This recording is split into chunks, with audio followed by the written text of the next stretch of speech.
Hey, what's going on, everybody? This is Jimmie from my advisor, JimmieHoward.com, and I want to welcome you to Generational Wealth Wednesday. Happy Generational Wealth Wednesday. So today we're going to just continue the conversation that we had in the last video, where I talked about an article that I came across online on blackenterprise.com, where it stated that by the year 2053, black wealth is slated to be pretty much zero if current trends continue. Verbatim, it says that according to the Road to Zero Wealth report published by Prosperity Now, so that's the name of the company that actually conducted the research. According to the Road to Zero Wealth report published by Prosperity Now and the Institute for Policy Studies, the median wealth of black Americans will fall to zero by 2053 if current trends continue. So if you haven't had an opportunity to go check out that article online, I would encourage you to do so. But the thing that I want to point out, I know it's going to be easy for someone to jump into their feelings and get really emotional about the statement, but the most important word to me in all of this is the word if. It says, according to the Road to Zero Wealth report published by Prosperity Now and the Institute for Policy Studies, the median wealth of black Americans will fall to zero by 2053 if current trends continue. So initially, it may sound like condemnation to all black people, or everybody that's in the pursuit of building generational wealth. But the word if, to me, changes the intentionality of that statement. And it simply says that it's almost as though it's the sounding of an alarm. They're saying, hey guys, based on these current trends, you guys got to get it together, because if not, this is your fate. So that if represents the opportunity to get it right. We still have a chance to get it right. So let's say, even if that statement was condemnation, right? That means that society at large doesn't have many big expectations for the black community. And with that being said, if you buy into that philosophy, how can we as a people rise above those low expectations? But the thing that I want to say is, somebody's opinion of you doesn't have to become your reality. And I got that from one of the greatest thought leaders of our generation, and somebody that I consider to be a mentor, and that's Mr. Les Brown. Somebody's opinion of you doesn't have to become your reality. So the other thing you may have noticed is that I'm standing in the playground, right? So I'm standing in the playground because the thing that comes to mind, another mentor of mine, you guys know that I follow, Miles Monroe, Dr. Miles Monroe.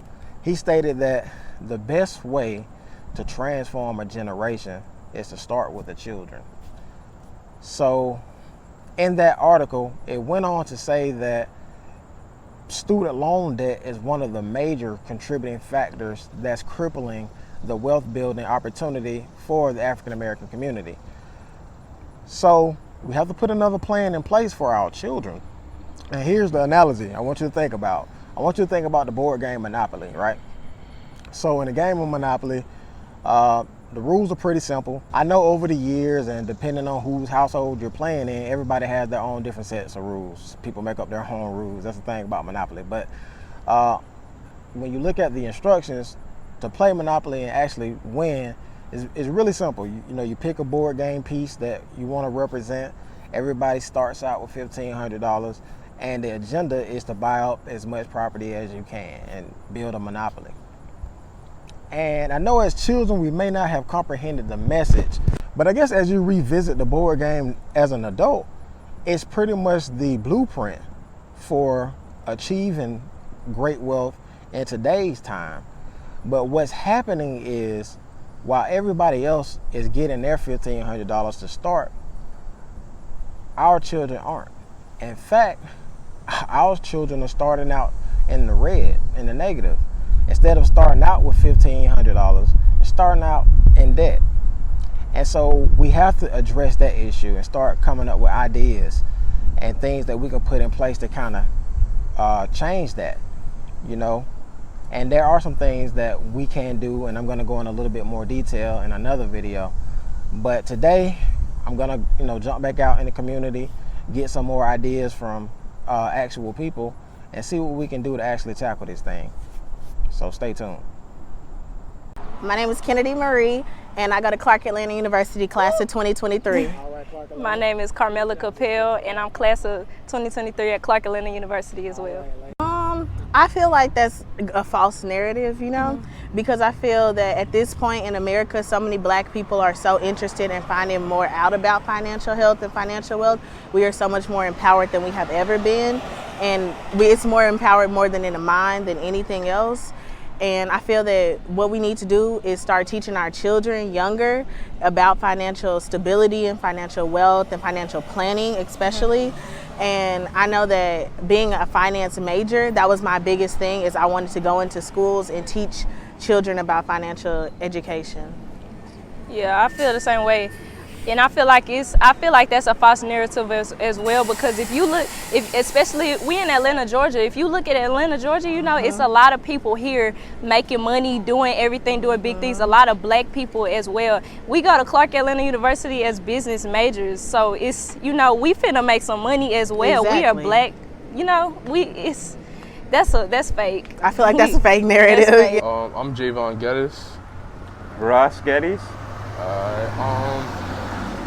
Our wealth being at 0 in 2053, I don't feel like that's a true statement in a way, because there's a lot of like Black-owned businesses that's coming up, like a bunch. So I feel like for us to change that, we would just have to come together, have like Black-owned banks and stuff, and our own school system, and along those narratives, like, whatever. Yeah, I kind of agree. I mean, that's a blanket statement, a real general statement. But I understand the point that they're getting at as far as Black wealth and where we are now and where we will be, you know, in a few decades from now. And yeah, basically the point is we need financial education. You know, we're being educated in schools to learn different trades and different skills, but we're not being taught how to manage money or to deal with money and the accesses to money that's available. So, you know, there's a lot that needs to be learned for the Black community, and we need to start early, you know. Teach our children, teach adults. We need to teach everyone, man. Education and health, those are two most important things. Yep. All right? Yeah, that was it. And that goes for anyone, for everyone. Blacks, whites, you know, especially for the urban community. Exactly. We need to know that. Christina Williams, sophomore class president at Clark Atlanta University. All right, Clark Atlanta University. From Philadelphia, Pennsylvania. Well, I haven't read the article, but I would like to believe that that's false. However, once you brought up the student loan debt, that might be a very real thing. Now, me personally, I don't have that experience because I'm on a full ride scholarship. Now, if you want to go that route, I think that, you know, in a perfect world, we could change the way that our education system works and how much we pay for it, but we can also change ourselves to kind of work the system. You know, I started really early applying to scholarships and like learning, and my family really put that in me early, that they're not going to make it easy for me to go to school, even HBCU. So I think that if we start early, really investing into our youth and investing back into our communities and getting the right people in leadership over these institutions, voting the right people in office, then yeah, I think it's a real holistic approach that we need to take.